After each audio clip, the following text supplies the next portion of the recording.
Now, another physical situation, some of you may have heard me talk about my graduate school roommate, Dennis.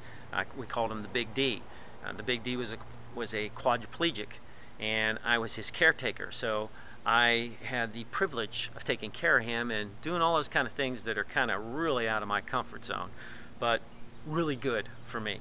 And the Big D was in exile in this body. At 21, he became paralyzed. And so he had to deal with that.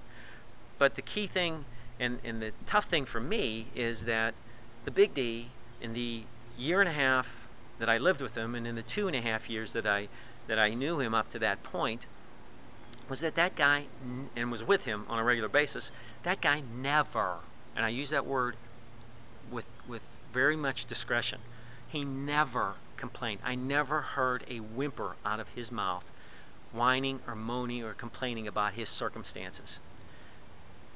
That is an exile, if you ask me. That is an exile where he went to that city of being paralyzed and did not let him bring him down, but he grew in that circumstance. And he went on to be with the Lord about 5 or 6 years ago. But he is now in glory because he went through that exile, seeking God and looking to God for that. So, is there another exile that you have? You could be depressed. You could be just really bummed out about your circumstances and just emotionally dealing with things and struggling through things. Your anger is on edge. You are real tense. You have anxiety. You stay up nights. As the head of the family, you're worried about your kids. You're worried about your family. You're worried about your job, the money circumstances and the situation. So what kind of exile is that for you? Now, Keller gets into those things, and that's why I really encourage you to study these lessons, because grace changes everything, just like his title that he's talking about. And for us men, we are the heads. We're the lead guy. So the buck stops with us. You know, when God went to the garden after the fall, he called out Adam. Eve was the one that ate the apple first. Adam sort of followed in line, but you might have thought, well, he would call out Eve and say, "What did you do?" Nope. He gave Adam the responsibility before Eve even came along.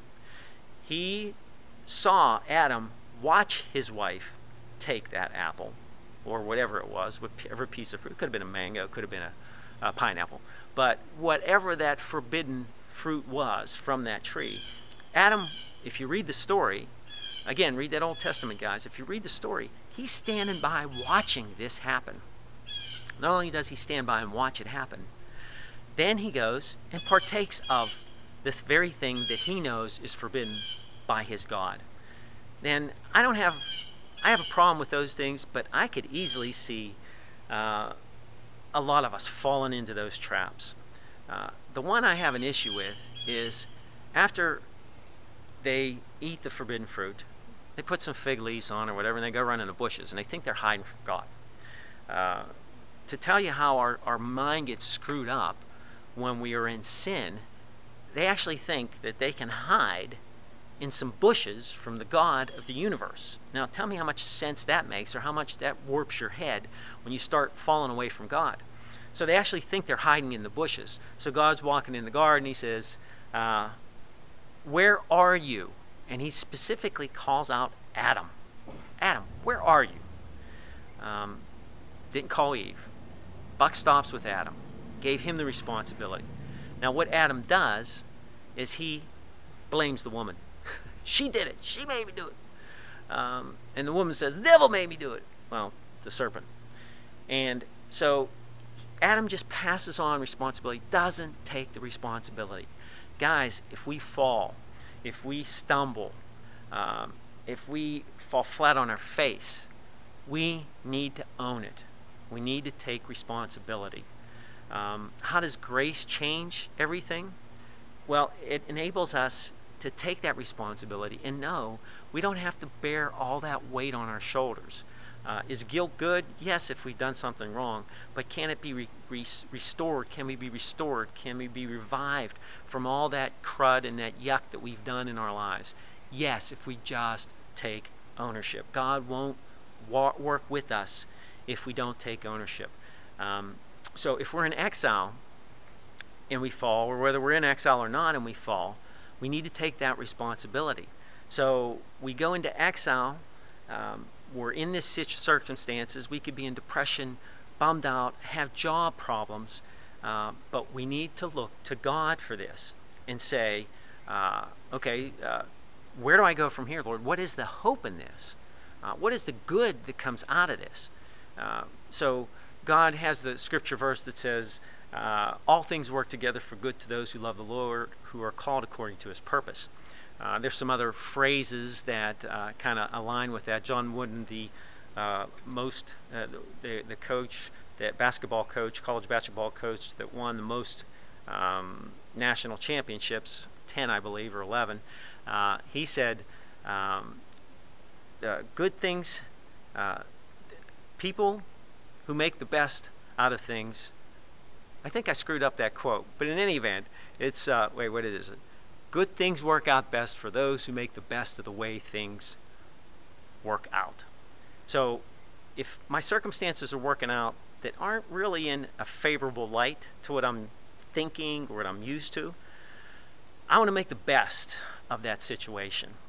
I want to play with the cards that I have. I can't get any other cards. The last hand has been dealt. I'm looking at this. I got to play with these cards for right now. That doesn't mean I'm not looking to better myself, not looking to get out of these circumstances, but I'm not going to whine and moan and complain and blame God for me being in these circumstances. I'm going to look to him and say, God, first I want to ask some questions. God, what can I learn from this? God, what good can come out of this?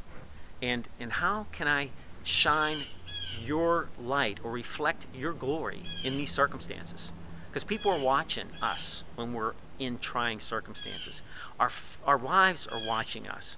Our kids are watching us. How are we dealing with this exile to Babylon that we're in, or whether the whole family is in it?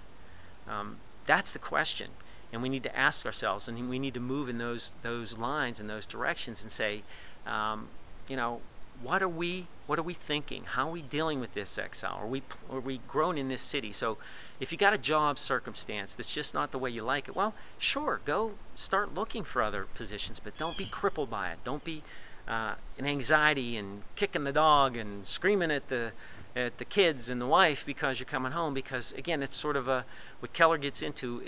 It looks like it's on the surface. There's this reason for it. Yeah, the job's not going right, or my boss is a butthead, or you know, I've had these physical problems or whatever, but it's really an idol in our lives. It's an idol that's saying, my desire for control or my fears are enslaving me, and they are causing me to be upset.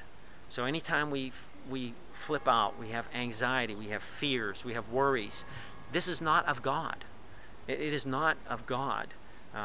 And God's anger, it does say God gets angry, but it's not the kind of uncontrolled anger and selfish anger. It's anger out of love for us when he becomes angry. When we become angry, it's out of love for others. So we've got to look at those circumstances and say, how can I deal with this exile? And God sends it to us again, back in Jeremiah, but he wants us to seek him through this. So we've got to get on our knees, guys. We've got to humble ourselves and pray that he will change our circumstances in the sense that we align with him, not how we necessarily want it to work. We can have some ideas and we can target some things, but we want to align with him. That's why we pray and humble ourselves before him, and he will answer us, and he will come to us. And so I encourage you, whatever your exile is, whether it's physical or vocational or emotional, whatever it is, you can get through this. God is getting your attention.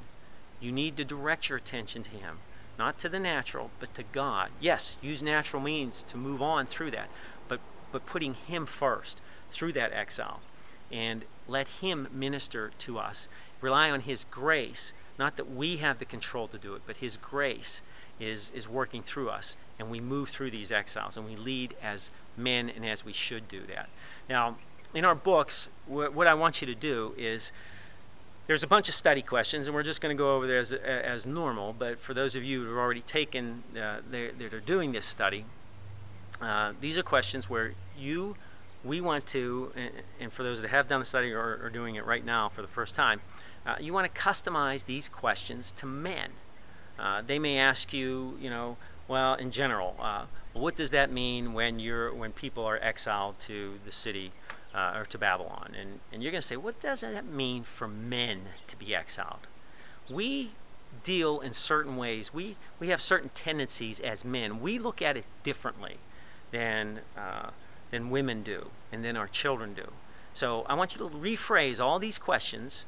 And there's some that are generic that you don't have to rephrase. But there's certain ones there, and when it says we or people, I want you to substitute the word men in there. How are men responding to being in exile? What is God doing in men's hearts to get through this exile? And I want you to work with that and talk about that from that perspective and in that context. So guys, I hope you have a great study, and I'm looking forward to getting back and sharing some stories of my little exile on the trail here, and I'll go up to the mountaintop and see if God has anything for me, and I will see you guys next week. Have a great study.